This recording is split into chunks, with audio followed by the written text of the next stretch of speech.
Greetings, Tribal Jazzman Scholar here.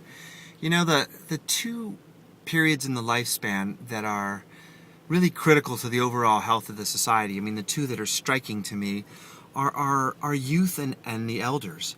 And it's ironic to me that elders are relegated to these retirement homes and assisted living environments, and they're sort of taken out of sight. Extended families are rare now in our culture. So elders are taken out of the picture. They're not in the presence of young people as much as they used to be. And ultimately they carry this profound knowledge and wisdom. Even, people who don't seem to have had particularly glorious or glamorous lives.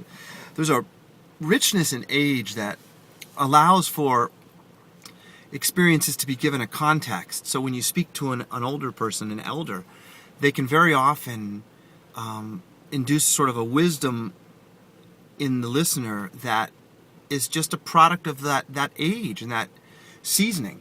And then we have on the other end of that spectrum, we have our youth, those in the transition from child to adult, and they're taken and put into these very impersonal middle schools, developmentally inappropriate environments.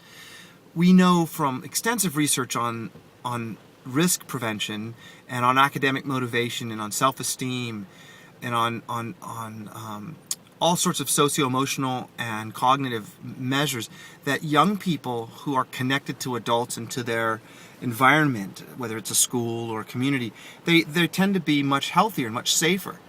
And so here we have youth taken out of a nurturing elementary school with one teacher who knows all the kids well to thrust into these large middle schools with maybe 5 or 6, 7 teachers who don't know the kids well. So we sort of alienate our youth.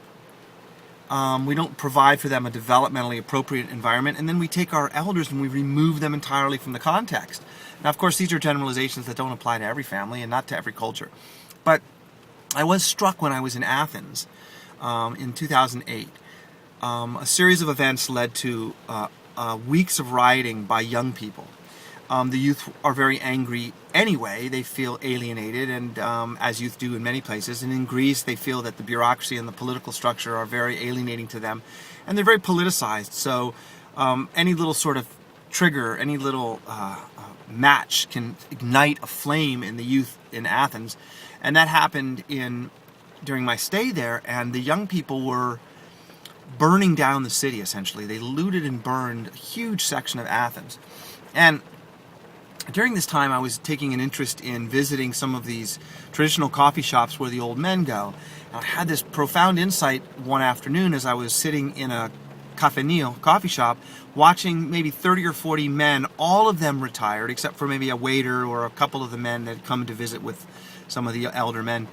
But the majority of the men were probably in their 70s or 80s. Now, here are men who have worked their entire lives and lived under probably the Nazi occupation, lived under a civil war, lived under a 7-year dictatorship in the 60s and 70s. These are men who have strong and potent life experiences and life stories.